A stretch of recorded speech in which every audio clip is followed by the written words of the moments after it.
నమస్కారం. లైవ్ షోకి స్వాగతం. ముందుగా అతిథుల పరిచయం. శ్రీ రామ్నాథ్ గారు, ప్రముఖ సీనియర్ పాత్రికేయులు, ప్రముఖ విశ్లేషకులు, ఏపీ ప్రైట్ ఛానల్ నిర్వాహకులు. శ్రీ కొండా రాజీవ్ గారు, వైఎస్ఆర్ కాంగ్రెస్ పార్టీ అధికార ప్రతినిధి, గతంలో గ్రంథాలయ సంస్థ చైర్మన్గా కూడా పనిచేసిన వారు. ఇక ముందుగా కొన్ని వార్తలు చూసిన తర్వాత వీడియోలోకి వెళదాం. ప్రపంచంలోనే ఆదర్శంగా రాష్ట్రాన్ని నిలిపేందుకు కృషి. మక్తల్ బహిరంగ సభలో సీఎం రేవంత్ రెడ్డి 2034 నాటికి $1 ట్రిలియన్, 2047 నాటికి $3 ట్రిలియన్ ఎకానమీ అంటూ భారీ ఎత్తున ప్రసంగం చేశారు. 5,000 కోట్లకు షాక్. ప్రజలకు పరోక్షంగా విద్యుత్ ఛార్జీలు బాదుడుకు డెస్కాంల ప్రతిపాదన. తెలంగాణలో సైతం పరిశ్రమలే కీలకం. తెలంగాణ రైజింగ్ విజన్ 47 డాక్యుమెంట్లో సర్కారు పెద్దపీట. ఏడాదికి 600 కోట్లు. రాష్ట్ర ప్రభుత్వ శాఖల్లో వేతనాల స్కామ్ అంట. ఇది కొత్త స్కామ్. ఆ ఉత్సవాలకు ముందే హామీలు నెరవేర్చాలి. 12లోగా డిఏ ప్రకటిస్తామని చెప్పిన మాట కట్టుబడాలని చెప్పి తెలంగాణ ఉద్యోగుల జాయింట్ యాక్షన్ కమిటీ విజ్ఞప్తి చేసింది. ఇక ఇతర వార్తల్లోకి వెళ్తే ప్రధానంగా ED issues notice to Kerala CM in masala బాండ్ల కేసులో ED enforcement directorate Pinarayi Vijayan CPM నాయకుడికి నోటీస్ ఇచ్చిందట, ఏది విచారణ కోసం. మరి గతంలో మరి ఇదే ఈడీ కొంతమందికి ఎందుకు ఇవ్వట్లేదు, చంద్రబాబు గారి మీద కానీ ఇతరత్ర కొందరు అని అనుకూలంగా ఉంటే ఒక రకము, లేదంటే వ్యతిరేక పార్టీలు అయితే ఒక రకమా? ఏం రామ్నాథ్ గారు, మీకేమనిపించింది ఈ వార్త చూడంగానే? సడన్గా అవన్నీ గుర్తుకు రావా మనకి? అంటే ఈ దేశంలో అందరికి బహిరంగంగానే అన్ని నడుస్తున్నాయి కదా కొమ్మినేని గారు. కావాల్సిన వాళ్ళకి ఒక విధంగా, తమకు నచ్చని వాళ్ళు ఉంటే ఒక విధంగా, నచ్చని వాళ్ళు ఉంటే వాళ్ళని బెండ్ చేయడం కోసం రకరకాలుగా ఉన్న వ్యవస్థలు అన్ని ప్రయోగించడం అనేది జరుగుతుంది. అదే ఏపీ లాంటి చోట, స్నేహితులుగా ఉన్న చోట బహిరంగంగానే ఎంత దారుణంగా రూలింగ్ చేసినా, నిర్ణయాలు ఎంత దారుణమైన నిర్ణయాలు తీసుకున్నా, ఇష్టానుసారం భూములు 99 పైసలకి అప్పగిస్తున్నా, ఒక పాలసీ కూడా లేకుండా, దాని గురించి ఎవ్వరూ మాట్లాడటం లేదు. కానీ ఎక్కడైతే తమకు వ్యతిరేకంగా నిలబడతారో, రాజకీయ పార్టీలు నిలబడడానికి ప్రయత్నిస్తున్నారో, వాళ్ళందరినీ అణచివేయడానికి మాత్రం ఈడీని, సిబిఐని యథేచ్ఛగా దుర్వినియోగం చేస్తున్నదైతే ఈ దేశంలో చాలా క్లియర్ గా అర్థమవుతుంది. అంటే రెండు కేసులు రామ్నాథ్ గారు. ఒకటేమో అప్పుడు స్వయంగా సిబిటిడిఏ 2,000 కోట్ల అక్రమాలు జరిగాయని ప్రకటించింది కదా. ఆ తర్వాత స్కిల్ స్కామ్ కేసులో ఈడీఏ దర్యాప్తు చేసింది. మరి ఆ రెండు కేసుల్లో ఎందుకు విచారణ జరపట్లేదు ఆనాటి సీఎంలు కానీ వాటిని కానీ? అది ఆశ్చర్యం కలిగిస్తుంది కదా. మరి విజయానికి మాత్రం వెంటనే నోటీస్ ఇచ్చేశారట. ఇవన్నీ చూసినప్పుడు కొమ్మినేని గారు ఆ ఈడీని ప్రయోగించడం అని లొంగ తీసుకోవడానికే ప్రయోగిస్తారేమో. ఇక్కడ చంద్రబాబు నాయుడు గారు లొంగిపోయారు కాబట్టి, కలిసిపోయారు కాబట్టి ఇంకా అందరితో వదిలేశారేమో అని ప్రపంచానికి మొత్తం అనిపిస్తోంది. ఈరోజు ఎంతవరకు వెళ్ళిపోయారంటే చంద్రబాబు నాయుడు గారు తానే అధికారంలో ఉండి తన మీద ఉండే కేసులు కొట్టేయించుకుంటున్నారు. అవును, ఈరోజు అవును, అంత దూరం పరిస్థితి తెలిపేది. అది దాని మీద కూడా మాట్లాడండి. ఈ కేసు క్లోజ్ అంట. బాబు మద్యం దోపిడీ కేసు క్లోజ్. ఆధారాలు లేవన్న బాబు గూటిచిలక సిఐడి. ప్రభుత్వ వేధింపులకు తలొగ్గి ఫిర్యాదుదారు వాసుదేవరెడ్డి. అలాగే అయితే ఫైబర్ నెట్ కేసు అట్లాగే మూసారు. కేసులను ఎదుర్కొనే దమ్ము లేక మూసివేయించుకుంటున్నారని చంద్రబాబుపై బొత్స ఆగ్రహం. సో మద్యం కేసులో చంద్రబాబుకి విముక్తి కలిగిందని పాపం ఎల్లో మీడియా రాసుకుంది. సో ఇప్పుడు ఈడీ కేసు విజయన్ గారి మీద ఏమో ఈడీ దాకా వెళ్తుంది, చంద్రబాబు గారేమో సొంతంగా కేసులని క్లోజ్ చేయించుకుంటున్నాడు. సో ఇవి ఏ రకమైన సంకేతం ఇస్తాయి? ఇది ప్రభుత్వానికి కానీ సమాజానికి కానీ మంచిదేనా? ఒకవేళ కోర్టు కొట్టేస్తే అది వేరే విషయం. ఈయనే ఆఫీసర్లని మళ్ళీ బెదిరించి మార్పించుకోవటం అంటే వచ్చే ప్రభుత్వాలు కూడా ఇట్లాగే చేస్తాయి కదా. అప్పుడు ఇక కొమ్మినేని గారు దీంట్లో సింపుల్ గా అర్థమైంది ఏంటంటే, ఒకవేళ ఈనాడు, ఆంధ్రజ్యోతి రాసుకున్నట్లు ఏసీబీ కోర్టే ఈ కేసులో ఏమీ లేదని కొట్టేసి, ఏసీబీ కోర్టే ఈరోజు బ్యానర్ ఐటమ్ గా ఉండాలి కదా ఈనాడు, ఆంధ్రజ్యోతి పత్రికల్లో. ఎక్కడో ఒక మూల రాసుకున్నారు. అంటే ఏంటి, మనం బరి తెగించి చేస్తూ ఉన్నాం, దీన్ని కూడా ఇంకా మొదటి పేజీలో రాసుకుంటే మనకు కూడా బాగోదు అని చెప్పి ఈసారి కొద్దిగా మోమాట పడినట్టుగా ఉన్నారు. వాసుదేవరెడ్డి గారు ఏపీ బేవరేజెస్ కార్పొరేషన్ ఎండీ హోదాలో ఈ కేసులో ఫిర్యాదు చేశారు, కేసు నమోదు చేశారు. ఇప్పుడు ఏం చెప్తున్నారు, ఆయనే 15 రోజుల క్రితం వచ్చేసి మెమో దాఖలు చేసి కేసులు ఉపసంహరించుకునేందుకు అంగీకరించారు. ఇప్పుడు ఏ హోదాలో ఉన్నారు? ఏపీ బేవరేజెస్ కార్పొరేషన్ ఎండీగా ఏమన్నా వాసుదేవరెడ్డి గారు ఉన్నారా? ఆయన కేంద్ర సర్వీసులు పోయారు. మొన్నటి వరకు చాలా మంది ఏమనుకున్నారంటే, వాసుదేవరెడ్డి గారిని కేంద్ర సర్వీసులకు పంపిస్తున్నారు అంటే వైసీపీ హయాంలో ఏదో జరిగిందని చెప్పి లిక్కర్ వ్యవహారంలో కేసు పెట్టారు కదా, దాంట్లో అప్రూవర్ గా మారి ప్రభుత్వానికి, సిఐడికి అనుకూలంగా వాంగ్మూలం ఇవ్వడానికి రెడీ అయ్యారు, అందుకే ఈయన కేంద్ర సర్వీసులకు పంపిస్తున్నారని చాలా మంది అనుకున్నారు. కానీ ఈ రోజు అర్థమవుతోంది ఏంటి, ఆ కేసులో కాదు, చంద్రబాబు నాయుడు గారి మీద తాను చేసిన ఫిర్యాదును తానే ఆ హోదా లేకపోయినప్పటికీ కూడా వెనక్కు తీసుకోవడానికి సిద్ధపడినందుకు కానీ ఈ రోజు అక్కడికి పంపిస్తూ ఉన్నారు అన్నది కూడా చాలా క్లియర్ గా అర్థమవుతుంది. ఈ రోజు తన దగ్గర సిట్ ఉంది, ఏసీబీ ఉంది, సిఐడి అన్ని తన చేతుల్లో ఉన్నాయి కాబట్టి అధికారులు ప్రస్తుత ఏపీ బేవరేజ్ కార్పొరేషన్ ఎండి కూడా ఈ కేసులో ఏమీ లేదని చెప్పి లేఖ రాసేశారట. అంటే ఇక రేపు ప్రొద్దున ఇంకో ప్రభుత్వం వస్తుంది. ఇప్పుడు చంద్రబాబు నాయుడు గారు చాలా కేసులు పెడుతూ ఉన్నారు. వాటన్నింటిని కూడా ఆ ప్రభుత్వాలు కూడా ఇలాగే చేసుకుంటాయి కదా. అంటే మొత్తం దర్యాప్తు సంస్థలు, ప్రభుత్వాలు, ఫిర్యాదు చేసిన వాళ్ళు, ఆ కేసులో నిందితులుగా ఉన్న వాళ్ళందరూ కుమ్మక్క అయిపోయిన తర్వాత ఈ దేశాన్ని ఇంక ఎవరు కాపాడతారు కొమ్మినేని గారు? అందుకే కదా గతంలో కొన్ని సంప్రదాయాలు ఉండేవి. ఇట్లాంటి కేసులు ఇట్లాంటివి వచ్చినప్పుడు వాళ్ళు పదవిలోకి తీసుకోకపోవడం, రాకపోవడం కానీ, లేకపోతే రిజైన్ చేయడం కానీ, యడ్యూరప్ప కేసు ఇటువంటివి కొన్ని చూసాం కదా. కానీ ఇప్పుడు పరిస్థితులు మారిపోయినాయి. వాళ్ళ మీద వాళ్ళే కేసులు విత్డ్రా చేసేసుకుంటూ దర్జాగా వెళ్ళిపోవడం, దాని మీద న్యాయ పోరాటం చేస్తామని పొన్నవోలు గారు వీళ్ళు అంటున్నారు. మరి అదేమవుతుందో చూడాలి. సిద్ధార్థ లుద్రా గారు అయితే అచ్చంగా అదే పనిలో ఉన్నారంట. ఆయనకి మీరు వీడియో కూడా చేశారు కదా, లక్షల రూపాయలు ఇట్లా ఇస్తున్నారు. 11,66,00,000 ఇచ్చారు కొమ్మినేని గారు ఒక లాయర్ గారికి. 11,66,00,000 రూపాయలు వరుస పెట్టి జీవోలు, అదేదో గ్రీన్ ఛానల్ ఇచ్చినట్టుగా ఉంది. మొత్తం ఇచ్చేస్తున్నది. గతంలో చంద్రబాబు నాయుడు గారికి ఇప్పటికీ తేడా ఏంటంటే కొమ్మినేని గారు, గతంలో కూడా చంద్రబాబు నాయుడు గారు స్టేలు తెచ్చుకోవడం ఇలాంటివన్నీ చేసేవాళ్ళు న్యాయ వ్యవస్థలో. కాకపోతే అప్పట్లో మేకలు మాయమైనా సరే కనీసం ఎముకలు కూడా కనిపించేవి కాదు.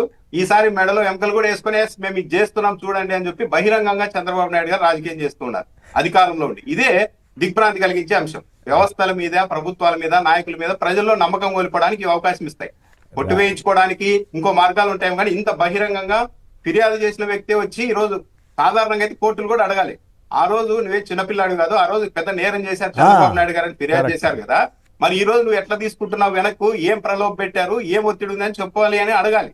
అని కొట్టేశారు. దురదృష్టం. అంటే ఇది ఒక ఈ దేశంలో ఏ రాజకీయ నాయకుడు ఒకసారి అధికారంలో అట్లా చిన్న కేసుల్లో అయితే అడుగుతూ ఉంటారండి. చిన్న కేసుల్లో పలుకుబడి లేని వాళ్ళ కేసుల్లో చాలా చోట్ల అట్లాంటి కోర్టుల్లో అట్లాంటి అడిగినట్లు వార్తలు వచ్చినాయి. అప్పుడు మరి ఈ కేసులో రివర్సల్ ఇతని మీద కేసు పెట్టి దర్యాప్తు చేయండి, ఎందుకు ఇలా మారారు అని కూడా చాలా మంది సామాన్యుల మీద కోర్టులు మాట్లాడిన ఉదంతాలు కూడా ఉన్నాయి. యాక్చువల్ అలా మాట్లాడాలి. కానీ ఇక్కడ మాత్రం అదంతా ఏమీ లేదంటే మొత్తం వ్యవస్థ మొత్తం కొల్యూడ్ అయిపోయిందని క్లియర్ గా అర్థమవుతుంది. రామ్నాథ్ గారు దీని మీద కూడా కామెంట్ చేయండి. ఎంత ఓపెన్ గా అందరికీ తెలిసిన విషయాలను కూడా అసత్యాలు చెప్పడం ద్వారా ముఖ్యమంత్రి హోదాకి ఎంత గౌరవం, అది ఎందుకు అట్లా చెప్తారు ఆయన? అయినా సరే 10 మందిని నమ్మినా చాలనా? ఏమిటి అసలు జనానికి ఎవరికి తెలియదేనా? అంటే నిన్న ఇంకో విషయం కూడా చెప్పారు కొమ్మినేని గారు. నా వల్లే హైదరాబాద్ లో ఇప్పుడు ఎకరా 150 కోట్లు పలికింది అని చెప్పారు. రీసెంట్ గా వేలం వేస్తే 150 కోట్లు పోయింది. నాకు అనిపించింది ఏంటంటే, ఓకే హైదరాబాద్ లో చంద్రబాబు నాయుడు గారు 150 కోట్లకు పోయింది కదా, మరి విశాఖపట్నంలో కూడా ల్యాండ్ అనేది వేలం వేస్తే కనీసం 100 కోట్ల పైన వెళ్తుంది. అప్పుడు అలా వేలం వేస్తే హైదరాబాద్ లో 150 కోట్లు అన్నారు కదా, మీరు ఏమీ చేయకుండా విశాఖపట్నంలో కూడా ఆ లెవెల్కి పోయింది కదా అంటారు అనుకున్నారేమో. కానీ అందుకే ఇక్కడ 99 పైసలకి ఇస్తున్నారా? వేలం వేస్తే ఇక్కడ కూడా ఆ స్థాయికి పోతే పోల్చుకోవడానికి బాగుండదు, నాకు చెప్పుకోవడానికి ఉండదని ఏమని అనుకుంటున్నారా అని అనిపించింది. చంద్రబాబు నాయుడు గారు ప్రతిదీ అంటే నమ్మే వాళ్ళు నా ఓటర్లు, నమ్మనుల సంగతి మనకి తర్వాత, నమ్మే అమాయకులు ఎవరన్నుంటే మన వాళ్ళు అన్న ధోరణితో వెళ్తున్నట్టుగా ఉన్నారు. హైటెక్ సిటీ నాదే అంటారు. అది నేదురుమల్లి జనార్దన్ రెడ్డి గారు, రాజీవ్ గాంధీ గారు చేశారని చెప్పినా సరే అవన్నీ సంబంధమే లేదు. బహుశా చంద్రబాబు నాయుడు గారు ఇలా బయట అనుకుంటున్నారు అని వింటారో, లేకుంటే వింటే వినుకు వాళ్ళంటే అంటారు, మన పని మనం చేద్దాం అనుకుంటున్నారేమో. కానీ ఇష్టానుసారం మాట్లాడుతూనే ఉన్నారు. పోలవరం కూడా పూర్తి చేస్తాం గోదావరి పుష్కరాల కంటే ముందే అన్నారు నిన్న. మరి అంటే అది కూడా యాక్చువల్లీ 2019 ఎన్నికల ముందే పోలవరం పూర్తయిందని చెప్పారు. ఒక రేకును తీసుకెళ్లి అక్కడ పెట్టేసి ఒక గేట్లు కూడా బిగించేసామని చెప్పారు. మరి ఈసారి కూడా అలాంటి ప్రణాళిక ఏమన్నా రచిస్తారేమో అన్న అభిప్రాయం కూడా కలుగుతుంది. అంటే చంద్రబాబు నాయుడు గారు ప్రజల్ని పూర్తిగా అండర్ ఎస్టిమేట్ చేస్తూ ఉన్నారు. ఆయన ఇంకా ఏదో 20 ఏళ్ల క్రితం లాగా ఉన్నారేమో. అప్పట్లో నమ్మారు. యాక్చువల్లీ అప్పట్లో చంద్రబాబు నాయుడు గారు హైటెక్ సిటీ నేనే కట్టా, ఐటీ నేనే తెచ్చానంటే ఆయన మద్దతుదారులు హైదరాబాద్ లో ఐటీ కంపెనీలో చాలా గట్టిగా వాదించేవాళ్ళంట తోటి ఉద్యోగులతో కొమ్మినేని గారు. కానీ ఇప్పుడు అంత వాదించలేకపోతున్నారంట. ఎందుకంటే ఎవిడెన్స్ తో సహా అన్ని సోషల్ మీడియాలో బయటకు వస్తున్నాయి. ఆ కేసీఆర్ గారు చెప్పిన వీడియో బాగా ఎక్కువ తిరుగుతుంది. ఇవన్నీ చూసిన తర్వాత పాపం ఆయన అభిమానులు కూడా ఈ విషయంలో వెనుకబడ్డారు. చూడండి పత్రికల్లో కూడా రాయరు ఈ అంశాలు. హైదరాబాద్ నేనేం నిర్మించా, హైదరాబాద్ బిర్యానీ నేనే తెచ్చా, ముస్లింలను నేనే కోటీశ్వర్లను చేశా, ఇవన్నీ ఈనాడు కానీ ఆంధ్రజ్యోతి పత్రికల్లో కూడా రాయడం లేదు చంద్రబాబు నాయుడు గారు చెప్పే విషయాలు. అంటే వాళ్ళకు కూడా అర్థమైపోయింది ఇవన్నీ చెప్తూ ఉంటే ప్రజలు మరోలాగా అనుకుంటున్నారు, మన నాయకుడు నవ్వులు పాలు అవుతారని వాళ్ళు అనుకుంటున్నారు. కానీ చంద్రబాబు నాయుడు గారికి ఇంకా ఈ విషయం అర్థం అవుతున్నట్లేదు. ఆయన యథేచ్ఛగా చెబుతూనే సోషల్ మీడియా రాకముందు అయితే అట్లానే నడిచిపోయింది. కానీ ఒక ముఖ్యమంత్రి స్థాయిలో ఇంత సీనియర్ నాయకుడిగా ఇంత వయసులో ఇట్లాంటి అబద్ధాలు చెప్తే విద్యార్థుల దగ్గరికి వెళ్తారు, జనం దగ్గరికి వెళ్తారు. వాళ్ళకి కొంతమందికైనా ఏంటి ఇట్లా అబద్ధాలు చెప్తున్నారు, బాగోదు కదా, మన నాయకుడు కదా, మనం గౌరవంగా చూసుకునే వ్యక్తి కదా అనే ఫీలింగ్ ఉన్నప్పుడు కొంచెం జాగ్రత్తగా మాట్లాడితే ఆయనకి ఆ ప్రతిష్ట కదా. అందరికీ తెలిసిన విషయాల్లో నేను ఇంత చేశాను, మిగతా వాళ్ళు ఇంత చేశారని చెప్తే అదో రకం. మొత్తం నేనే చేసి ఈయన ఎప్పుడో 21 ఏళ్ల క్రితం హైదరాబాద్కి సీఎంగా ఉన్నప్పుడు దానికి ఇప్పటికీ అసలు ఏమీ జరగనట్టు చెప్తే మరి అన్యాయం కదా. రాజశేఖర రెడ్డి గారు చేసినవన్నీ తన క్రెడిట్లో వేసుకుంటే ఉపయోగం ఉంటుంది. ఇందాక పుష్పశ్రీవాణి గారు చేసిన వ్యాఖ్యలు విన్నారు కదా. సాక్షి మీడియాకు నోటీసులు ఇచ్చారు రామ్నాథ్ గారు. అదేంటంటే ఆవిడ మంత్రి అనధికారి పిఏ సతీష్ అనైతిక వ్యవహారాలపై ఒంటరి మహిళ ఆవేదనను వెలుగులోకి తేవడమే నేరం అంటే విచిత్రంగా ఆంధ్రప్రదేశ్లోనే మాత్రమే జరుగుతాం. ఫిర్యాదుదారుల మీద ఎదురు కేసులు పెట్టడం, వాటికి సంబంధించి చర్యలు తీసుకోవటం, ఏకంగా సీఎంఓ కూడా వారం రోజులు ఎంక్వైరీ చేయండి, తేడా వస్తే ఎదురు కేసు పెట్టండి అని చెప్పటం. ఏమిటి పరిస్థితి? సాక్షి మధ్యలో మిగతా ఛానళ్ళు కూడా చాలా వేసాయట. వాళ్ళందరినీ వదిలేసి సాక్షికి అసలు ఇట్లాంటి చేయొచ్చు, ఇట్లాంటి వెలుగులో తీసుకొచ్చినందుకు అభినందించాల్సింది పోయి ఈ రకంగా మహిళల పట్ల కబడ్దారని చెప్పిన చంద్రబాబు గారు ఇప్పుడు ఆ మహిళల మీదే కేసులు పెడుతుంటే చూస్తూ ఊరుకుంటారా? నాకేం అర్థం కావట్లేదు. మీకేమనిపించింది? సాక్షి మీడియాకు నోటీసులు ఇవ్వడం ఇవన్నీ ధర్మబద్ధమేనా? అసలు ఆవిడ చెప్తున్నట్టుగా ఎవరైతే ఆరోపణకు గురయ్యారో అతను సెల్లే తీసుకోలేదంట. చాలా ఆశ్చర్యంగా ఉంది కదా. ఇదేం పోలీస్ వ్యవస్థ, ఇదేమి పద్ధతి? రెడ్ బుక్ అంటే ఎట్లా ఉంటుందా? అంటే ఈ పదం వాడడానికి కొద్దిగా ఇబ్బందిగా ఉన్నా కూడా ఈసారి మాత్రం పరిపాలన చంద్రబాబు నాయుడు గారు గతంలో కూడా ముఖ్యమంత్రిగా చేశారు, కానీ ఈసారి మాత్రం పరిపాలన ఏదో ఒక బరి తెగింపు ధోరణిలోనే ఉంటుంది. కొమ్మినేని గారు మీరు బాగా గమనిస్తే నకిలీ లిక్కర్ అనే దాని మీద ఎక్కడికి తీసుకెళ్లారు దాన్ని, ఈ రోజు ఎంతవరకు స్టెబిలైజ్ చేశారు దాన్ని అంటే అది జోగి రమేషే చేశారు, వైసీపీ వాళ్ళే చేశారు అనే స్థాయికి ప్రచారాన్ని తీసుకెళ్లి అక్కడ ఆపారు. ఇది కూడా అంతే. ఎవరైనా సరే ఇప్పుడు సాక్షి అన్నది మీడియా అన్నది ఫ్రంట్ లైన్ లో నిలబడుతోంది ప్రభుత్వానికి వ్యతిరేకంగా. ఆ దాన్నే కొడితే ఆ ఎడిటర్లను వాళ్ళని భయపెడితే మిగతా వాళ్ళంతా ఆటోమేటిక్గా అక్కడికక్కడ భయంతో దాక్కుంటారు అన్న ఉద్దేశంతో పదే సాక్షిని టార్గెట్ చేస్తూ ఉన్నారు.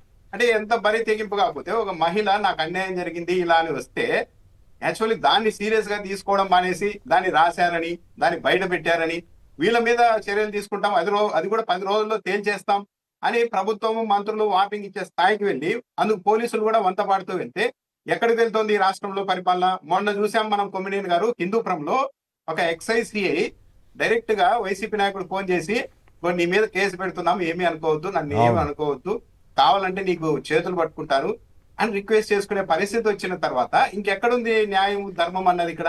అంటే ఇంత విచ్చలవిడిగా ఒక బాధితురాలు ఒక మహిళ నాకు అన్యాయం జరిగింది మంత్రి దగ్గర ఉన్న వ్యక్తుల కారణంగా అని ఫిర్యాదు చేస్తే అది కదా చాలా తీవ్రమైన అంశం. చంద్రబాబు నాయుడు గారు మహిళల జోలికి వస్తే తాట తీస్తా అంటున్నారు, కానీ ఇప్పుడు ఎలా పరిస్థితి ఏమైంది? మహిళలకు జరిగిన అన్యాయాన్ని ఎవరైనా బయట పెడితే వాళ్ళ తాట తీస్తామనే స్థాయికి ప్రభుత్వం వెళ్తోంది. ఇది చాలా దూరం వెళ్ళిపోతాయి. ఇలాంటి వ్యవహారం అయితే కరెక్ట్ కాదు. చంద్రబాబు నాయుడు గారికి తాత్కాలికంగా ఇవన్నీ ఏదో ఉపసంహరణం లాగా అవతల వాళ్ళని మనం భలే అణిచేస్తున్నాం, తొక్కి తాట తీస్తున్నాం, ఎవరు మాట్లాడకుండా చేయగలుగుతున్నాం అని అనుకోవచ్చు, కానీ ఇది అనేది ఒక రోజు లావాలాగి బద్దలవుద్ది. ఏది కూడా ఎక్కువ రోజులు హోల్డ్ చేయలేరు. అణిచివేత అన్నది అసాధారణ స్థాయిలో రియాక్ట్ అవుతుంది ఏదో ఒక రోజు. కానీ ఈ విషయాన్ని ప్రభుత్వం గుర్తిస్తున్నట్టుగా లేదు. కొమ్మినేని గారు వాయిస్ వస్తుంది ఇప్పుడు. హబ్గా నెల్లూరు 300 మంది డెలివరీ బాయ్స్తో గంజాయి చేరవేత. ఎమ్మెల్సీ పర్వతరెడ్డి చంద్రశేఖర్ రెడ్డి ఇప్పుడు ఈయన మీద కూడా కేసు పెడతారు. 300 మంది ఎక్కడున్నారు, నువ్వు లెక్కేసావా? ఇది చాలా విచిత్రమైన ధోరణికి ఆంధ్రప్రదేశ్ పోలీసు వ్యవస్థ అనండి, ఆంధ్రప్రదేశ్ ప్రభుత్వం అనండి వెళ్తూ ఉంది. ఓ పక్కేమో వాళ్ళ మీద కేసులు లేకుండా చేసేసుకున్నారు, ఎలాంటి అవినీతి కేసులైనా.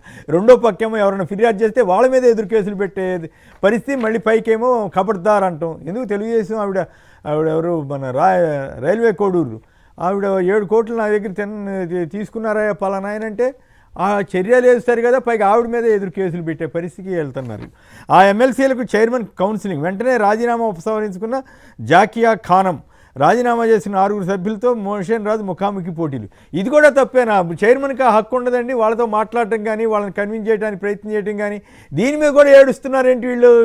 అంటే వీళ్ళు అచ్చంగా మారే పార్టీ ఫిరాయించేసి అర్జెంటుగా వైసీపీకి బలం తగ్గించాలనా ఏమిటి? చైర్మన్ బాధ్యతలు కూడా చైర్మన్ చేయనివ్వరా వీళ్ళు? కొమ్మినేని గారు చైర్మన్ తీరు రాజ్యాంగ విరుద్ధం అని రాశారు. రాజ్యాంగ స్ఫూర్తికే విరుద్ధం అంట. కొమ్మినేని గారు ఈ రాజీనామా చేసిన వల్ల ఎవరైనా సరే ఎలక్షన్ కు కనీసం ఒక్కరోజు ముందు చేసి ఉంటే వీళ్ళు నైతికంగా నిజాయితీ పరులు అనుకోవచ్చు. కరెక్ట్ గా అధికారం మారిపోయిన తర్వాత వరుస పెట్టి 2-3 నెలల్లోనే మొత్తం అందరూ రాజీనామా చేశారంటే దానికి కారణం ఏంటి కొమ్మినేని గారు? పైగా సరే వైసీపీ విధానాలు మాకు నచ్చలేదు, వైసీపీలో ఉండడం మాకు ఇష్టం లేదు అని బయటకు వచ్చారు. బాగానే ఉంది, రాజీనామా చేశారు. ఆ పార్టీకి కూడా ఆ పదవి ఏమైనా బరువు అవుతుందా? ఎమ్మెల్సీ పదవి అన్నది ఇంత పరుగులెత్తి చైర్మన్ వెంటాడి హైకోర్టు వరకు వెళ్ళి మా మీద అనర్హత పెట్టి వెయ్యి అని వెంటబడుతున్నారు అంటే దీని ఉద్దేశాలు ఏంటి? వైసీపీ వాళ్ళు చేస్తున్న ఆరోపణలు నిజమే అనిపిస్తుంది. వీళ్ళంతా రాష్ట్ర ప్రభుత్వంతో తెలుగుదేశం పార్టీతో ముందస్తు డీళ్లు మాట్లాడుకున్నారు, వీళ్ళ మధ్య లావాదేవీలు ఉన్నాయి, మేము తప్పుకుంటాము, ఆ సీటుని మీరు తిరిగి మాకే ఇవ్వడమా టీడీపీ కోటాలో, లేకుంటే మీ నచ్చిన వాళ్ళకి టీడీపీ వాళ్ళకి ఇచ్చుకోండి అని ఏదో డీల్ పెట్టుకున్నారని వైసీపీలో ఆరోపిస్తున్నారన్నది నిజం కాదా? నైతికంగా మా వైసీపీలో ఉండడం మాకు ఇష్టం లేదు అన్నారు, రాజీనామా చేశారు, ఇక బాగుంది. కానీ హైకోర్టు వరకు వెళ్ళి మా మీద వేటు వేయండి అని అంటున్నారు అంటే వెనకలు ఏదో విపరీతమైన ఒత్తిడి ఉన్నట్టే కదా. అవును, అంతేకాదు అప్పుడు 23 మంది ఎమ్మెల్యేలని, వైసీపీ ఎమ్మెల్యేలని చంద్రబాబు గారు తీసుకున్నప్పుడు ఈ పత్రిక ఏమి రాశారు? అబ్బో చంద్రబాబు గారి ప్రభుత్వాన్ని చూసి ఎగబడి వస్తున్నారని రాశారు. మరి అప్పుడు రాజీనామాలు అసలు రాజీనామా ఆమోదించండి, చర్య తీసుకోమని కోరితే కూడా పట్టించుకోలేదు కదా. అప్పుడు స్పీకర్ గారు చాలా రాజ్యాంగబద్ధంగా వ్యవహరించినటువంటి అప్పుడు ఒకవేళ ఇప్పుడు తప్పు అయితే అప్పుడు తప్పని రాసుంటే అప్పుడు ఈ దిక్కుమాల రాతలు రాస్తున్నారనే విమర్శకి అవకాశం ఉండేది కాదు కదా. ఇంతగా మీడియా ఈనాడు, ఆంధ్రజ్యోతి ఈ స్థాయికి నీచాతినీచంగా దిగజారిపోయి రాస్తామే బాధాకరం. నువ్వు ఏదైనా సరే అప్పుడైనా పద్ధతి అని రా, ఇప్పుడైనా పద్ధతి అని రాయి. రైట్. ఫీజు చెల్లిస్తేనే తరగతికి అనుమతి. మాజీ మంత్రి పల్లె రఘునాథరెడ్డి శ్రీకృష్ణదేవరాయ హార్టికల్చర్ కళాశాలలో సిబ్బంది దౌర్జన్యం అట. సో ఫీజు రీఎంబర్స్మెంట్ మీద నిన్నే వచ్చింది కదా, 6,700 కోట్లు బకాయి పడ్డారని. సో తెలుగుదేశం వాళ్ళకి సంబంధించిన కాలేజీలోనే పిల్లల్ని లోపలికి రానివ్వట్లేదట. మరి ఇప్పటికైనా ప్రభుత్వం స్పందిస్తలేదు. విశాఖ శాఖలో మరో అందం, కైలాసగిరిపై గాజు వంతెన ప్రారంభం. సో ఈ క్రెడిట్ ఎవరిది? మన కొండ రాజీవ్ గారు. లైన్ బాగానే ఉందా ఇప్పుడు? నా వాయిస్ వస్తుంది సార్? ఓకే, మాట్లాడండి సార్. కేసర్ గారు, మీకు మీతో పాటు వాళ్ళ ప్యానలిస్ట్ కి, సాక్షి టీవీ న్యూస్ ఛానల్ వీక్షకులందరికీ కూడా నా హృదయపూర్వక నమస్కారాలు సార్. ఒకటి, విశాఖపట్నాన్ని ఎవరన్నా అభివృద్ధి చేశారంటే అది గతంలో రాజశేఖర రెడ్డి గారు, ఆ తర్వాత మళ్ళీ జగన్మోహన్ రెడ్డి గారు మాత్రమే. ఏ రోజు కూడా విశాఖపట్నం అభివృద్ధికి ఇసుక రేణువంత కూడా సాయం చేయలేని వ్యక్తి ఎవరన్నా ఉన్నారంటే అది నారా చంద్రబాబు నాయుడు గారు మాత్రమే. ఈ రోజు విశాఖపట్నంలో ఏదో వాళ్ళు గొప్పగా చెప్పుకుంటున్నటువంటి ఇండియాస్ లార్జెస్ట్ స్కై బ్రిడ్జ్ ఏదైతే చెప్తా ఉన్నారో అది జగన్మోహన్ రెడ్డి గారి హయాంలోనే అడుగులు పడింది. 99% జగన్మోహన్ రెడ్డి గారి హయాంలోనే పూర్తయింది. కష్టం జగన్మోహన్ రెడ్డి గారు చేస్తే వీళ్ళు వచ్చి ప్రారంభాలు చేసి షో వర్కులు చేస్తున్నారు. చంద్రబాబు నాయుడు గారికి తెలిసిన గవర్నెన్స్ అంతా షో వర్క్, జగన్మోహన్ రెడ్డి గారు తెలిసిన గవర్నెన్స్ అంతా హార్డ్ వర్క్. నేను అందుకే చెప్తాను జగన్ గారి hard work, Chandrababu show work అని. దీంతో పాటు వాళ్ళు గొప్పగా చెప్పుకున్నటువంటి విఎంఆర్డిఏ డెక్ తాలూకా బిల్డింగ్ కూడా జగన్మోహన్ రెడ్డి గారి హయాంలోనే 99% పూర్తయింది. ఇప్పుడు వీళ్ళు వచ్చేమో ఓపెనింగ్లు చేసి ప్రచారాలు చేస్తున్నారు. అసలు విశాఖపట్నం అభివృద్ధిని అంతా కూడా చంద్రబాబు నాయుడు గారు అనే వ్యక్తి తొక్కి పెట్టాడు. విశాఖపట్నం భవిష్యత్తుని చంద్రబాబు నాయుడు గారు నాశనం చేశారు. కానీ జగన్మోహన్ రెడ్డి గారు విశాఖను అభివృద్ధి చేస్తే ఆయన చేసిన అభివృద్ధిని అంతా కూడా ఈరోజు చంద్రబాబు నాయుడు గారు ఆయన ఖాతాలో వేసుకునే ప్రయత్నం చేస్తున్నారు తప్ప ఇంకోటి కాదు. Complete the credit goes to YS Jaganmohan Reddy గారు.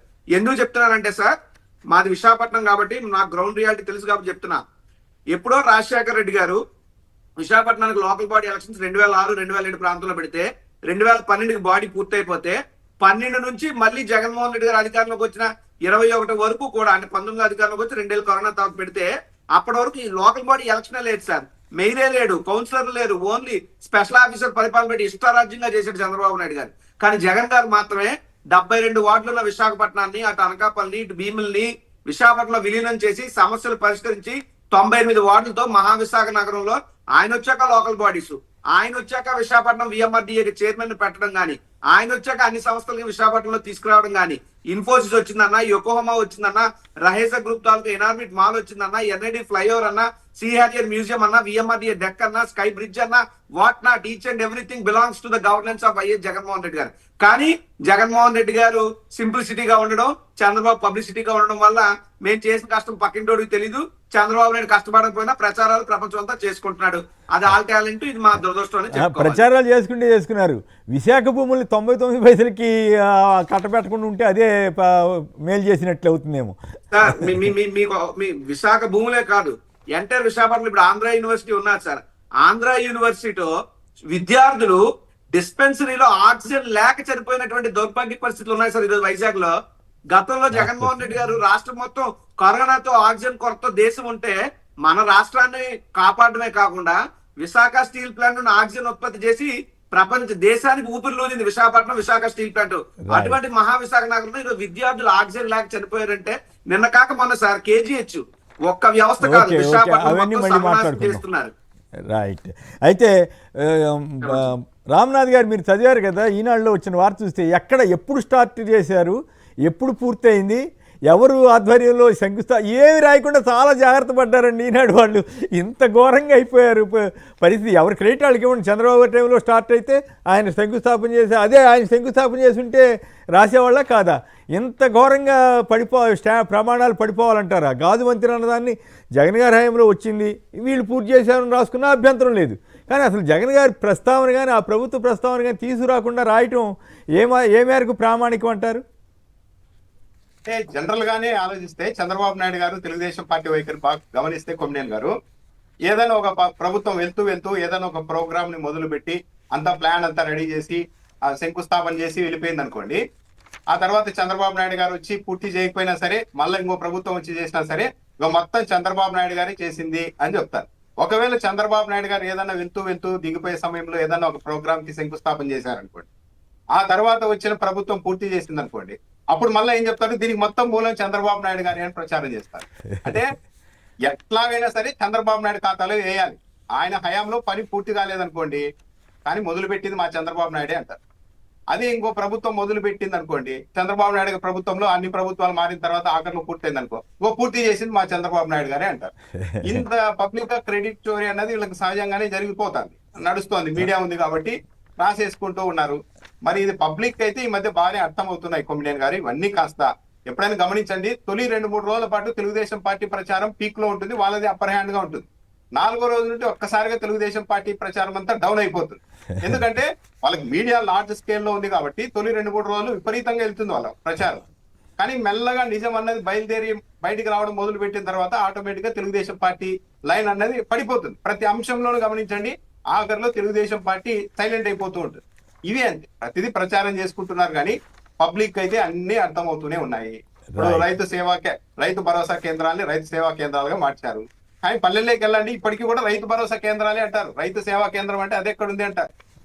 గ్రామ సచివాలయానికి ఏదో విజయ్ సెంటర్ అని పెడతానన్నారు. విజయ్ సెంటర్ కాదు, ఇంకో పేరు పెట్టుకోమనండి. పల్లెల్లోకి వెళ్తే ఇంకో 20 ఏళ్ల తర్వాత గ్రామ సచివాలయమే అంటారు. కానీ చంద్రబాబు నాయుడు గారు ఎలాగైనా సరే ఎవరికి క్రెడిట్ ఇవ్వకూడదు, మొత్తం మనమే చేస్తున్నాం అన్న ఒక ఇంప్రెషన్ కలిగించడానికి రకరకాలుగా ప్రయత్నాలు చేస్తున్నారు. కానీ ఈ నవీన కాలంలో ఈ సోషల్ మీడియా ఉండడం, ఆపోనెంట్ మీడియా కూడా ఉండడంతో ఇది సాధ్యం కావడం లేదు. కానీ చంద్రబాబు నాయుడు గారు దీన్ని గ్రహిస్తున్నట్టుగా లేరేమో అనిపిస్తుంది కొమ్మినేని గారు. రైట్. క్వాంటమ్ భవనం 2 అంతస్తుల్లో 42,958 చదరపు అడుగుల్లో నిర్మాణం ఈ నెలలో శంకుస్థాపన జరుగుతుందట. రోజు రాస్తున్నారు, రాసిందే రాసి జనం మెదడులో వస్తే సంతోషమే, దానికేం అభ్యంతరం లేదు. కానీ బట్ ఈ మీడియా తంటాలు మాత్రం ఆసక్తికరంగా ఉన్నాయి. 2వ విడత భూ సమీకరణకు రైతుల అంగీకారం అంట. ఎక్కడో పల్నాడు జిల్లా అమరావతి మండలంలో పెద్దమద్దూరును అంతర్భాగం చేయడంతో రైతులు సంతోషం. వాళ్ళంతానే మా రేట్లు పడిపోతున్నాయి, ఇది ఎక్కడ గొడవ బాబు, మొదటి సదస్య వదిలేసి ఇదే అనే వాళ్ళు బాధలుంటే ఈనాడు వాళ్ళేమో ఈ రకమైన భజన. ఓకే, 2 వైపులా రాస్తే తప్పు లేదు కానీ బట్ ఈ రకంగా రాస్తున్నారు. మద్యం ముడుపుల సొమ్మును నగల రూపంలో ఇచ్చేశానని ఈయన ఎవరో చెప్పాడంట, ఇది రాసుకున్నారు. వివేకా హత్య కేసులో సునీతపై అనుమానం, సంచలనమైనటువంటి కథనం. లాయర్లు, ఎవరి తరపు లాయర్లు సిబిఐ ప్రత్యేక కోర్టులో పిటిషన్ దాఖలు చేశారట. లోతైన దర్యాప్తు చేపట్టాలని చెప్పి ఎవరు మన అనేక అనుమానాలు ఉన్నాయి. సునీత పైన, ఆమె భర్త నర్రెడ్డి రాజశేఖర రెడ్డిపై కూడా అనుమానాలు ఉన్నాయని చెప్పి ఈ కేసులో లోతైన దర్యాప్తు చేపట్టాలని సిబిఐని ఆదేశించాలని కోరుతూ ఈ పిటిషన్ నర్రెడ్డి సునీత సిబిఐ ప్రత్యేక కోర్టులో పిటిషన్ దాఖలు చేశారట. ఈ పిటిషన్పై న్యాయాధికారి టి రఘురాం సోమవారం మరోసారి విచారణ చేపట్టారు. ఈ సందర్భంగా Shivashankar Reddy, YS Bhaskar Reddy, MP YS Avinash Reddy తరపు న్యాయవాది ఉమామహేశ్వరరావు వాదనలు వినిపించారు. ఆర్థిక విభేదాలు, కుటుంబ విభేదాలు, వివేక మరో పెళ్లితో పరువు పోయిందన్న గొడవ, ఆస్తిని 2వ భార్యకు ఆమె కుమారుడికి రాసిస్తారన్న కోపం, ఆయన్ని ఏకాకిం చేయడం, తిండి పెట్టే దిక్కులేకపోవడం, తండ్రిని గొడ్డలతో నరికారని చెప్పిన కిరాయి హంతకుడు దస్తగిరికి అనుకూలంగా వ్యవహరించడం, అతనికి బెయిల్ వ్యతిరేకించకపోవడం, ఇలాంటివన్నీ కారణాలు ఇచ్చా సునీతపై అనుమానం అని చెప్పి ఈ లాయర్లు, ప్రత్యర్థి లాయర్లు వాదిస్తున్నారు. రాజీవ్ గారు చెప్పండి, ఇది సంచలనమైన కథనమే కదా, గతంలో కూడా ఇవి వచ్చినాయి కానీ ఇప్పుడు ఓపెన్ అయిపోయినట్లుంది ఈ కేసు. అసలు ఈ కేసు ఈ కోణంలో ఎందుకు సిబిఐ దర్యాప్తు చేయలేకపోయింది? సార్, మేము గతంలో కూడా ఈ యొక్క ఏదైతే అక్కడ లాయర్ గారు ప్రస్తావించినటువంటి అంశాలు మీరు ఏదైతే చదివి వినిపించారో, గతంలో ఈ యొక్క కేసు బాగా చర్చకు వచ్చిన సందర్భాల్లో మేము కూడా మాట్లాడడం జరిగింది. ఎందుకంటే ఎవరైతే వ్యక్తి ఇప్పుడు ఎంత సిబిఐ లోతుగా విచారణ చేసిందన్నారు, ఇంతకీ వివేకానంద రెడ్డి గారిని చంపడానికి ఉపయోగించినటువంటి ఆయుధాన్ని పట్టుకున్నారా లేదా అన్నటువంటి ప్రశ్నకి ఈ రోజుకి సమాధానం లేదు. ఎందుకంటే చంపినటువంటి వ్యక్తి స్వయంగా ఆయుధం పట్టి నరికినటువంటి వ్యక్తి దస్తగిరి చెప్పాడని చెప్పి, దస్తగిరి అప్రూవర్ గా మారాడని చెప్పి కేసులు దర్యాప్తు చేసి అరెస్టులు చేస్తున్నటువంటి సిబిఐ, మరి ఆ దస్తగిరి చెప్పేది నిజమే అయితే ఆయుధం ఈ పాటికి దొరుకుండాలి కదా, ఎందుకు దొరకలేదు? ఒకటి. రెండోది, ఎవరైతే నర్రెడ్డి సునీత గారు ఉన్నారో మాట్లాడితే అవినాష్ రెడ్డి గారికి ఏదో బెయిల్ ఇస్తే ఆ బెయిల్ పిటిషన్ లో ఆవిడ ఇంటర్మ్ అయినటువంటి పరిస్థితుల్లో ఇటువంటి ఎవరైతే దస్తగిరికి సంబంధించిన దాంట్లో ఎందుకు ఆవిడ ఇంప్లీడ్ అవ్వట్లేదు? దస్తగిరితో ఆవిడకు ఉన్నటువంటి ఇదేమిటి అంటే సొంత సరే అప్రూవర్ గా మారారు, శిక్ష ఇయ్యాలా వేయకూడదు అనేటువంటి చట్టం ఆలోచిస్తుంది. కానీ నువ్వు కూతురు కదా, నీకున్నటువంటి తండ్రి బంధుత్వం, బాంధవ్యం, భావోద్వేగ సంబంధాలు ఏంటి ఏమైనా నువ్వు ఏమైనా కార్పణ్యంతో ఉన్నటువంటి పరిస్థితులు ఉన్నాయా ఏంటి అన్నటువంటి ప్రశ్న కూడా ఉంది. కాబట్టి ఖచ్చితంగా నర్రెడ్డి సునీత గారు కానీ నర్రెడ్డి రాజశేఖర రెడ్డి గారికి ఎస్పెషల్ వారి భర్తకి ఒక పొలిటికల్ ఆలోచన అనేటువంటి ఉంది. ఖచ్చితంగా ఆయన రెండో పెళ్లి చేసుకోవడం, రేపు పుట్టినటువంటిది అబ్బాయి అవ్వటం, రేపు రాజకీయ వారసత్వానికి ఆ అబ్బాయి ఏమైనా ఎదిగిన తర్వాత వస్తాడనేటువంటి భయాందోళనలో లేదా ఆస్తితాగదాలు ఏదైనా ఖచ్చితంగా there is a conspiracy in that case. ఖచ్చితంగా ఆవిడ మీద కూడా విచారణ జరగాలని మేము గతంలోనే చెప్పాం. ఇప్పుడు ఖచ్చితంగా లాయర్లు ఆ యొక్క వాదనను అక్కడ వినిపించడం జరిగింది. రైట్. రామ్నాథ్ గారు చెప్పండి, సుప్రీంకోర్టులోనూ హైకోర్టులోనూ వెంటనే ముగించాలని చెప్పి 6 నెలల్లో క్లోజ్ చేయాలని చెప్పి దావా వేశారట, పిటిషన్ వేశారట. ఇక్కడేమో లోతైన దర్యాప్తు చేయాలని పిటిషన్ వేశారట. సో వీటన్నిటి మీద మీకేమనిపిస్తుంది? అసలు సిబిఐ వివేక రెండో భార్య, కొడుకు, వారి సంతానం వీటన్నిటికీ కోణంలో ఎందుకు దర్యాప్తు చేయలేదా? అసలు దర్యాప్తు చేస్తే వాళ్ళకేమైనా దొరకలేదా? ఏది వాస్తవం? మరి దర్యాప్తు చేసినట్టు మరి మీ దృష్టికి ఏమైనా వచ్చిందా? 2023లోనే ఛార్జ్ షీట్లు వేశారు, అనుబంధ ఛార్జ్ షీట్లు వేశారు, ఒక దర్యాప్తు అయిపోయిందని సిబిఐ దాదాపు చెప్పేసి వీళ్ళు వెళ్ళి పిటిషన్ ఎప్పుడు వేశారు? 2025 జనవరిలో వేశారంటే ఈ ప్రభుత్వం వచ్చిన తర్వాత. దీన్ని బట్టి అర్థమవుతోంది ఏంటి, ఈ కేసును వచ్చే ఎలక్షన్ల వరకు కూడా లాగాలి అన్న ఏదో పొలిటికల్ మోటివ్ అన్నది ప్రభావితం చేస్తోందని చాలా స్పష్టంగా అర్థమవుతుంది. దీన్ని ఇలాగే కేసును ట్రాక్ చేసుకుంటూ వస్తే 2029 ఎన్నికల్లో కూడా వాడవచ్చు అనేది వస్తుంది. ఇంకా బాగా నిశ్చితంగా గమనిస్తే చాలా మందికి అనుమానం ఏంటంటే, ఒకవైపు ఏమో లూథ్రా గారికి ఇప్పటికి 11,66 లక్షల రూపాయలు ఇచ్చారు. ఆయన ప్రతి హీరింగ్ కి 11 లక్షల నుండి 22 లక్షల వరకు తీసుకుంటున్నారు ప్రభుత్వం. అంత ఖరీదైన లాయర్ గారే ఈ కేసులో సునీత గారి తరఫున సుదీర్ఘంగా వాదనలు వినిపిస్తూ ఉన్నారు, క్రమం తప్పకుండా హాజరవుతున్నారు, కొన్ని 10ల సంఖ్యలో హీరింగ్ గా హాజరయ్యారు. ఇంత డబ్బు ఎక్కడి నుండి వస్తుంది? ఒక చంద్రబాబు నాయుడు గారికి వ్యక్తిగత లాయర్ గా దాదాపుగా పనిచేస్తున్న లూథ్రా గారే చంద్రబాబు నాయుడు గారి మీద ఉన్న కేసులు మొత్తం ఎలా కొట్టివేయాలని చెప్పి అధికారులతో రివ్యూలు నిర్వహించి మరి ముందుకెళ్తున్న లూథ్రా గారే సునీత గారి కేసులో కూడా వాదనలు వినిపిస్తున్నారు. ఇక్కడ కూడా వైఎస్ఆర్ కాంగ్రెస్ పార్టీ చాలా బలంగా నమ్ముతోంది. నాకు తెలిసి ఏంటంటే ఇదంతా వీళ్ళ మధ్య అనుబంధం ఉంది, చంద్రబాబు నాయుడు గారు మొత్తం ఈ కేసును నడిపిస్తూ ఉన్నారు అన్న ఒక అభిప్రాయం కూడా ఇక్కడ అవకాశం ఏర్పడుతుంది. పైగా ఇది ఇంకెంతకాలం సాగాలి? ఇప్పుడు దస్తగిరి అనే అతను బయట తిరుగుతున్నారు, తెలుగుదేశం పార్టీ మీడియా ఛానల్లో ఏం పెడుతున్నారు? డైరెక్ట్ గా మేమే గొడ్డెలు తీసుకొని నరికామని చెప్పిన వాళ్ళకు కూడా న్యాయం జరగాలని ఒక రోజు డిబేట్ పెట్టారు. వీళ్ళకు కూడా న్యాయం జరగాలి, వీళ్ళకు కూడా అన్యాయం జరుగుతోంది ఇక్కడ అని డిబేట్ పెట్టే స్థాయికి పరిస్థితి వెళ్ళిపోయారు.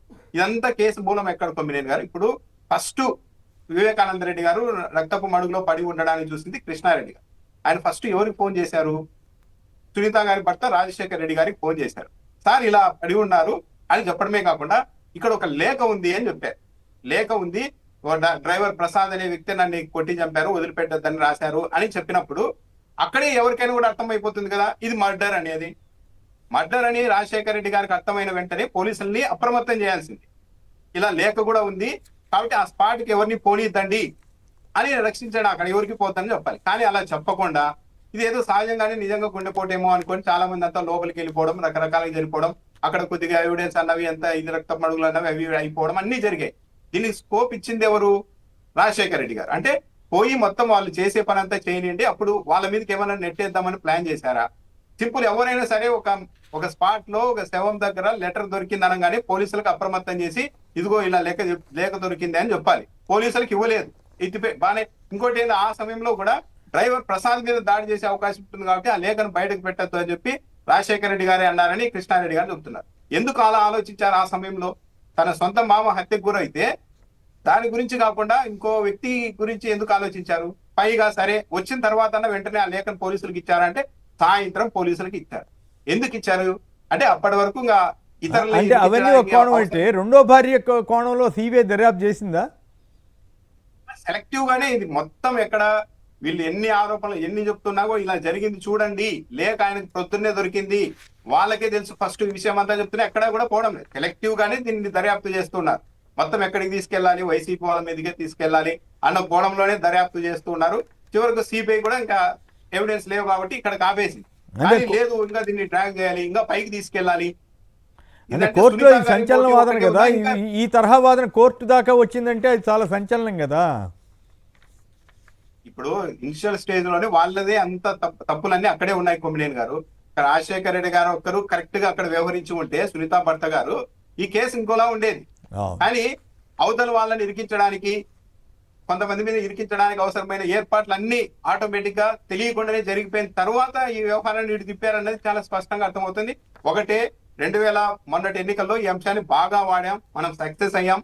జగన్మోహన్ రెడ్డిని, వైసీపీని నైతికంగా ఈ కేసుతో విపరీతంగా డ్యామేజ్ చేయగలిగాం.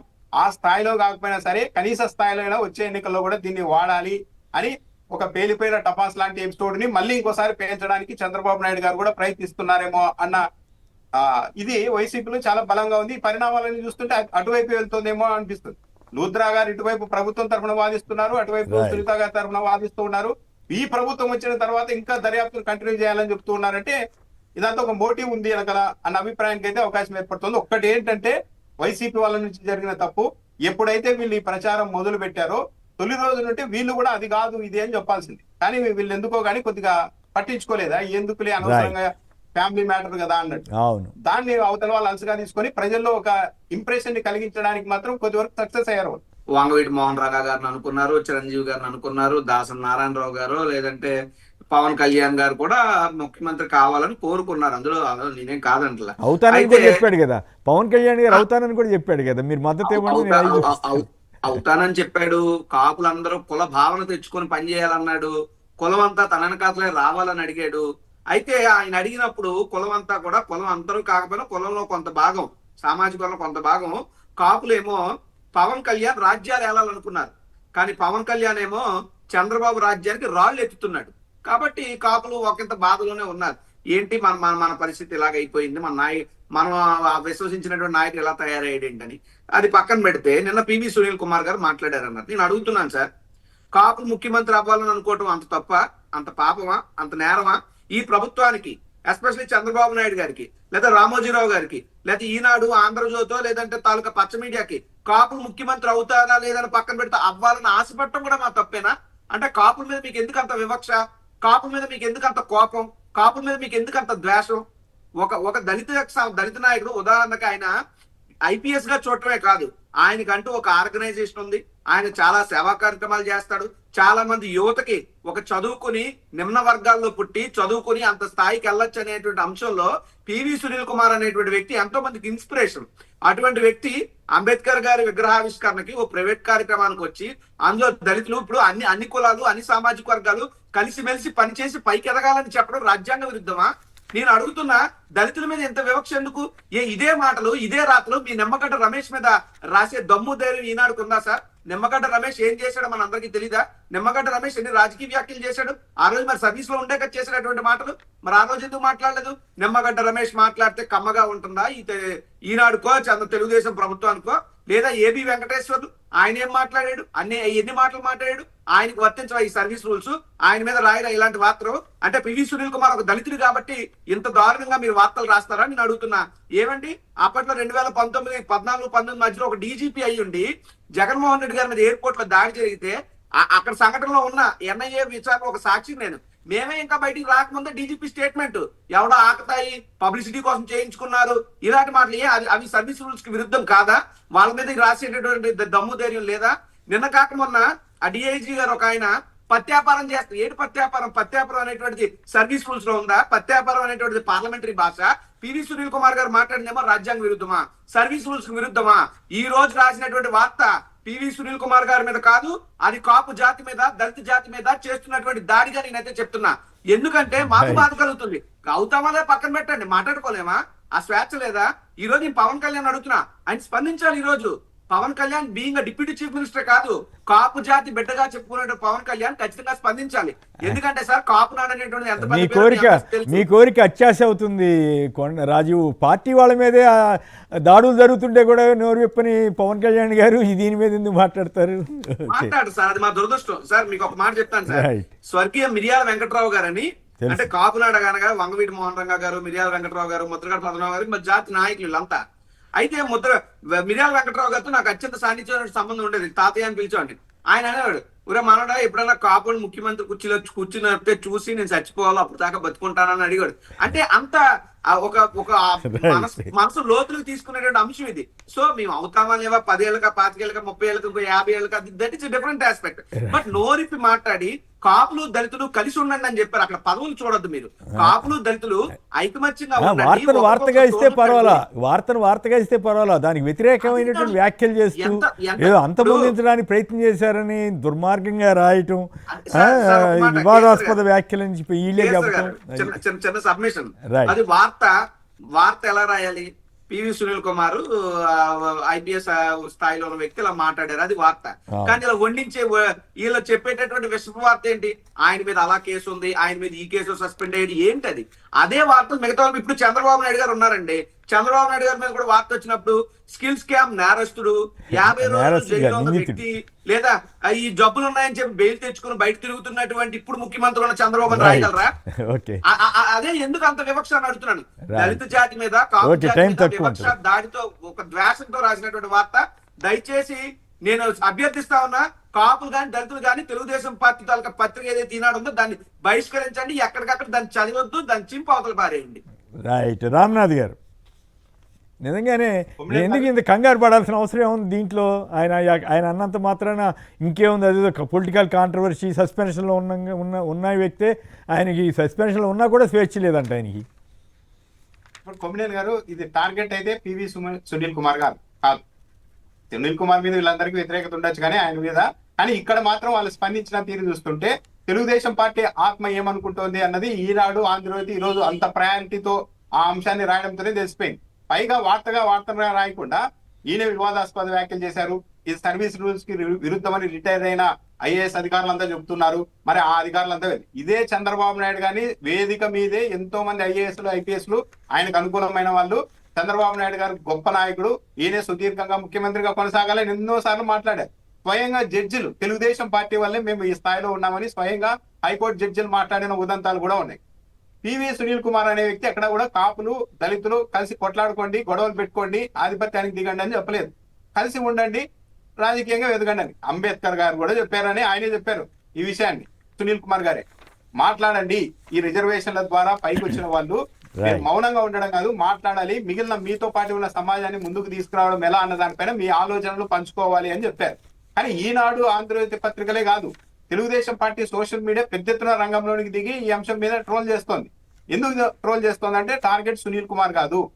మేము పవన్ కళ్యాణ్ మాతో ఉంటే 15 ఏళ్ల పాటు మేము అధికారంలో ఉండాలని మేము ప్లాన్ చేసుకుంటుంటే వీళ్ళంతా కాపులే ముఖ్యమంత్రి అని చెప్పి లేనిపోని ఆలోచనలు నూరిపోస్తున్నారు అన్న భయం ఒకటైతే, పవన్ కళ్యాణ్ గారిని మేమంతా మావాడు మంచోడు అని అంటున్నామని చెప్పి మీరు చనువుగా అలుసుగా తీసుకోవద్దు. ముఖ్యమంత్రి పదవి దగ్గరికి వస్తే మాత్రం మేము ఎలా రియాక్ట్ అవుతామో చూడండి అని చెప్పి ఈనాడు, ఆంధ్రజ్యోతి రోజు శాంపిల్ చూపించాయి. మీరు ఎక్కడన్నా అనండి కానీ అక్కడికి మాత్రం రాద్దండి అని. వస్తే అంత తీవ్రంగా ఉంటుంది అని పరోక్షంగా హెచ్చరికలు చేశారు. ఇప్పుడు పవన్ కళ్యాణ్ గారు సమాధానం చెప్పాలి. ఆయన ఎందుకు సమాధానం చెప్తారు? ఆయన 15 ఏళ్ళు నేను వాళ్ళ దగ్గరే ఉంటానని చెబుతా ఉంటే ఆయన ఇప్పుడు ఆత్మగౌరవం, ఆత్మవిశ్వాసం ఇటువంటివన్నీ ఆయన వ్యక్తీకరిస్తే ఆయనకి గౌరవం పెరుగుతుంది. కానీ ఆయనేమో అసలు ఎక్కడ నోరు ఎత్తట్లేదు కదా, మనం ఏం చేస్తాం? రైట్. ఇది కనీసం సునీల్ కుమార్ చెప్పిన దాంట్లో తప్పే ఉందని అన్నా కూడా రాజీవ్ అడిగినట్లుగా బాగానే ఉంటుంది. కానీ ఆ పరిస్థితి ఉండదు కదా. అంటే పవన్ కళ్యాణ్ గారు స్పందిస్తే కొమ్మినేని గారు కాపులకు ఒక అవగాహన వస్తుంది. పవన్ కళ్యాణ్ గారు కాపులు ముఖ్యమంత్రి కావాలని కోరుకుంటున్నారా, లేకుంటే చంద్రబాబు నాయుడు గారు ముఖ్యమంత్రిగా ఉండాలని కోరుకుంటున్నారా అనేది ఒక క్లారిటీ వస్తుంది. సునీల్ కుమార్ వైపుగా ఈరోజు పవన్ కళ్యాణ్ గారు నిలవడకపోతే ఆయన ముఖ్యమంత్రి కాదు, కాపులు ముఖ్యమంత్రి కాదు, చంద్రబాబు నాయుడు గారే ముఖ్యమంత్రిగా ఉండాలని కోరుకుంటున్నారన్న అవగాహన. చంద్రబాబు గారు ఆ తర్వాత లోకేష్ గారి గురించి కూడా మనం చెప్పొచ్చు కదా. ఆయన ఆల్రెడీ లైన్లో ఉన్నారంటున్నారు కదా, తప్పేం కాదు ఆయనకి అవకాశం ఉన్నప్పుడు. రైట్. రైతన్న కన్నెత్తి చూడలేము. చంద్రబాబు సర్కారు చేపట్టిన రైతన్న మీకోసం అటర్ ఫ్లాప్. అలాగే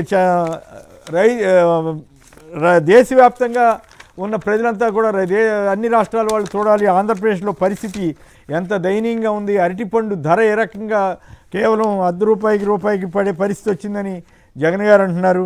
వరి వేస్తే కొనేవారు ఉండరనేమో చంద్రబాబు గారు చెబుతున్నారు. మరోవైపు రాష్ట్ర ప్రజల వ్యక్తిగత ఆదాయం ఢమాలైంది. ఏపీలో చంద్రబాబు హయాంలో పడిపోయిన ప్రత్యక్ష పన్నుల రాబడి 23-24లో ఈ కేంద్రానికి ఈ రాబడి 26,066 కోట్లు రాష్ట్రం నుంచి వచ్చింది. 24-25లో 23,000 కోట్లకు పడిపోయింది. సో ఈ జిఎస్టీ రాబడి తగ్గిందని పాపం ఎల్లో మీడియా కూడా రాయిక తప్పలేదు. సో అంతవరకు దానికి కారణం పన్ను ధరల తగ్గుదలే కారణం అంట. మొన్నటిదాకానే అసలు జిఎస్టీ తోటి ఊపు వచ్చేసింది అది అని రాసిన వాళ్ళు ఇప్పుడు పన్ను ధర తగ్గించడం వల్ల రాశారంటున్నారు. ఇంకోటి ఏమో హామీలు ఎగ్గొట్టి పెన్షన్లు పోగొట్టి కూడా ఇప్పుడు ఈయన వేరే ఊళ్ళు వెళ్ళి ప్రచారం చేస్తున్నారు. 18 నెలల్లో 50,000 కోట్లు ఖర్చు పెట్టామని. మరోవైపు ఏమో పెన్షన్ల కోత మీద వార్తలు వస్తూ ఉన్నాయి. నాబార్డు నుంచి డిస్కమ్స్కి 3,762 కోట్లు అంట, ప్రభుత్వ అప్పులు కాకుండా ఇవన్నీ. సో ఒకవైపు రైతుల సంక్షోభం, రెండో వైపు రాష్ట్ర ప్రభుత్వ ఆర్థిక సంక్షోభం. దీని మీద రామ్నాథ్ గారు మీరేమంటారు?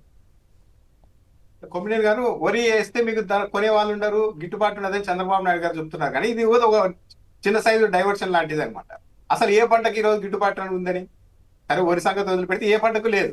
పైగా చంద్రబాబు నాయుడు గారు బాగా తెలివిగా చేసుకున్న ఒక రాజకీయం ఏంటి అంటే, దీన్ని మొత్తం ఎలా డైవర్ట్ చేయాలన్న దాని మీద ఒక పద్ధతి ప్రకారం వరి వేస్తే క్యాన్సర్ వస్తుంది, యూరియా వాడితే క్యాన్సర్ వస్తుంది అనే దగ్గర నుండి ఈరోజు వరితోనే ఇబ్బందులు వస్తున్నాయని చెప్పే స్థాయికి చంద్రబాబు నాయుడు గారు వెళ్ళారు. గతంలో రైతులు ఏదైనా ఒక పంట పెట్టాలి అన్నప్పుడు చాలా ఉత్సాహంగా పంట పెట్టేవాళ్ళు. ఆ పంట చేతికి వచ్చే సమయంలో ఒక 10 రోజుల పాటు కంగారు పడే వాళ్ళు ధర ఎలా ఉంటుందో అని. కానీ చంద్రబాబు నాయుడు గారు వచ్చిన తర్వాత ఈ 18 నెలల కాలంలో అసలు పంట వేయాలంటేనే రైతులు భయపడే పరిస్థితి వచ్చేసింది. అంటే 10 రోజుల భయాన్ని 4 నెలలకు ముందే వచ్చేలాగా చంద్రబాబు నాయుడు గారు చేయగలిగారు. జిఎస్టీ గురించి కొమ్మినేని గారు, గత ఏడాదితో పోలిస్తే ఈరోజు తగ్గిందని చెప్తున్నారు. కానీ గత ఏడాదిని జగన్మోహన్ రెడ్డి గారి హయాంతో పోలిస్తే అప్పుడు కూడా తగ్గింది. అంటే జగన్మోహన్ రెడ్డి గారి హయాంకి ఇప్పటికీ చూస్తే చాలా పతనం అయిపోతుంది. ఎందుకు తగ్గిందంటే ఏం చెప్తారు? జిఎస్టీ తగ్గింపు వల్ల జరిగిందని చెప్తారు. రోడ్లన్నీ ఎందుకు పాడైపోతున్నాయి అంటే వర్షాలు ఎక్కువ రావడం వల్ల జరుగుతుంది అంటారు. చంద్రబాబు నాయుడు గారిలో హయాంలో ఏది నెగిటివ్ జరిగినా సరే చంద్రబాబు నాయుడు గారికి సంబంధం లేదు. అదే ఇతరులు ఉన్నప్పుడు జరిగితే మాత్రం విపరీతంగా చెప్తారు, ప్రచారం చేశారు. రైట్. మన రాజీవ్ గారు సంక్షిప్తంగా మీరు కూడా దయచేసి సంక్షిప్తంగా చెప్పండి, టైం అయిపోయింది. ఈ జిఎస్టీ తగ్గుదల కానీ రైతులకి సంబంధించి. రైతు దేశానికి వెన్నుముక్క, జై జవాన్ జై కిసాన్ అనేటువంటిది నినాదాలు మాత్రగానే ఉండిపోయిన ఆంధ్రప్రదేశ్ రాష్ట్రంలో విధానాలుగా లేవు. గతంలో జగన్మోహన్ రెడ్డి గారు రైతులకి పంట అయ్యాలంటే ఆ భూమి సారవంతమైందా కాదా, ఎటువంటి విత్తనాలు వాడాలి, మంచి నాణ్యమైన విత్తనాలు ఇవ్వడం కానీ, పంట వచ్చిన తర్వాత పంటకు వాడాల్సినటువంటి పెస్టిసైడ్స్ ఏంటి, లేదా పంటకు ధర లేకపోతే ఇమీడియట్ గా ఇదన్నీ కూడా ఒక వ్యవస్థని రైతు భరోసా కేంద్రాలు అనేటువంటివి పెట్టి అగ్రికల్చరల్ గ్రాడ్యుయేట్స్ తో రైతుని చెయ్యి పట్టుకుని విత్తనం వేసింది మొదలు పంట కోతకు వచ్చి అమ్మకానికి వచ్చే వరకు కూడా వాళ్ళు నడిపించి రైతుకి వెన్నుదన్నుగా గతంలో ఉండేవారు. ఎక్కడన్నా రైతుకి ధర రాకపోతేనో ఇమీడియట్ గా జాయింట్ కలెక్టర్ దృష్టికి సమస్య వెళ్ళి ఐఏఎస్ ఆఫీసర్లు అక్కడ ఇన్వాల్వ్ అయ్యి పంటకు మంచి ధర వచ్చే విధంగా ధరల స్థిరీకరణ నిధి ఏర్పాటు చేయడం కానీ, లేదు అనుకుంటే ఈ క్రాపింగ్ చేయడం కానీ, ఉచిత పంటల బీమా కానీ ఇవన్నీ పెట్టి రైతన్నకు వెన్నుదన్నుగా ఉండేవాడు జగన్మోహన్ రెడ్డి గారు. కానీ ఈ రోజు ఏంటి, రైతు కంట కన్నీరు కారుస్తున్నాడు సార్. ఓ సామెత ఉంటది, ఎద్దేడ్చిన వ్యవసాయం రైతేడ్చిన రాజ్యం ఉండదు బాగుండదని. ఈ రోజు రైతు కంట కన్నీరే కారుస్తున్నాడు, రక్తమే కన్నీరులా వస్తుంది. ఎందుకు చెప్తున్నా అంటే, ఒక ఉల్లి రైతు తీసుకోండి, ఓ టమాటా రైతు, ఓ చిని రైతు, ఓ మామిడి రైతు, ఒక అరటి రైతు, ఒక మిర్చి రైతు, ఒక ఏక్వా రైతు, ఒక పొగాకు రైతు, ఏ రైతన్నా బాగున్నాడు చెప్పండి? ఏ రైతన్నా బాగోలేదు. ఎందుకంటే పాలిస్తుంది ఎవరు? రైతు వ్యతిరేక. గతంలో వ్యవసాయం దండగన్నటువంటి వ్యక్తి పాలకుడైతే ఇంకా రైతన్న ఎక్కడ బాగుపడతాడు? వ్యవసాయాన్ని దండగ చేసిన చంద్రబాబు, వ్యవసాయాన్ని పండగ చేసిన జగన్మోహన్ రెడ్డి గారు. ఇక ఆదాయం గురించి వస్తే, జగన్మోహన్ రెడ్డి గారి ప్రభుత్వ హయాంలో అభివృద్ధి జరిగింది, దానికి ఎగ్జాంపుల్ జిఎస్టీ రిటర్న్స్ చూడండి అని మీరు నెత్తి నోరు బాదుకుని చెప్పాం. అప్పట్లో లేదని ప్రచారాలు చేసి, ఇప్పుడు మీరు అభివృద్ధి ఆకాశం జరిగిపోతున్నప్పుడు మరి దాని రిజల్ట్, దాని రిఫ్లెక్షన్ జిఎస్టీలో ఉండాలి కదా. జిఎస్టీ లాస్ట్ ఏడాది ముందు జిఎస్టీ రేట్లు తగ్గిస్తే ఇంకేముంది, ఆదాయం పెరిగిపోతుంది, కొనుగోలు పెరిగిపోయిందని రాశారు. ఇప్పుడు వాళ్లే పన్నులు తగ్గడం వల్ల ఈ ఆదాయం పడిపోయిందని రాస్తున్నారు.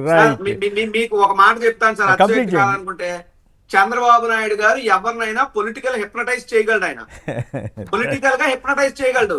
మీరు మనం ఆ హిప్నటైజ్ చూపిస్తారు చూడండి. మీరు ఇదిగో చిన్నతనానికి వెళ్ళిపోతున్నారు, మీరు మధ్య వయసుకి వచ్చారు, మీరు ఇది చేశారంటే మనము అంట హిప్నటైజ్ టీవీలో కనబడుతూ ఉంటాయి. అలా చంద్రబాబు నాయుడు గారు అంటే ఇదిగో జిఎస్టీ పెరిగిపోతుందంటే మనం అందరం ఊకట్టాలి, అభివృద్ధి జరిగిపోతుందంటే ఊకట్టాలి, జిఎస్టీ తగ్గడం వల్ల ఆదాయం తగ్గిందంటే ఊకట్టాలి. చంద్రబాబు నాయుడు గారు ఆ రకమైనటువంటి పరిపాలన చేస్తున్నారు. ఆయన అంటే తప్పులేదు, ఆయన అంటే ఆయన ఇష్టం, రాజకీయ నాయుడు కాబట్టి మీడియానే రెండు రకాలుగా రాసేయటం ఆ పరిస్థితికి చేయడానికి వాడే రైట్. రామ్నాథ్ గారు పరికరమే. రైట్. కొండా రాజీవ్ గారు ఇద్దరికి కూడా ధన్యవాదాలు. ఇది నేటి చర్చా కార్యక్రమం. నమస్కారం.